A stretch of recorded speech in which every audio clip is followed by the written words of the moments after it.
جاء في الصحيحين من حديث أبي موسى الأشعري رضي الله عنه عن رسول الله صلى الله عليه وسلم أنه قال: إن بين يدي الساعة أياما يرفع فيها العلم وينزل فيها الجهل ويكثر فيها الهرج، والهرج القتل.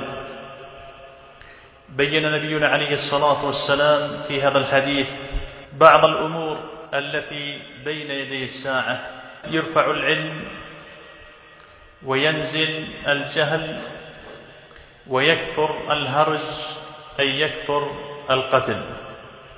وعند أبي يعلى من حديث أبي موسى الأشعري رضي الله عنه بإسناد صحيح عن رسول الله عليه الصلاة والسلام أنه قال: إن بين يدي الساعة الهرج. قيل: وما الهرج يا رسول الله؟ قال: القتل حتى يقتل الرجل جاره وابن عمه وأباه. نبينا عليه الصلاة والسلام في هذين الحديثين بين انتشار القتل بين يدي الساعة واستخفاف الناس بالدماء. وفي المسند في غير من حديث عرس الغفاري رضي الله عنه قال عليه الصلاة والسلام: بادروا بالموت ستا.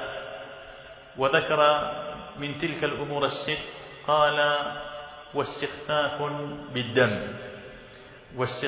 بالدم.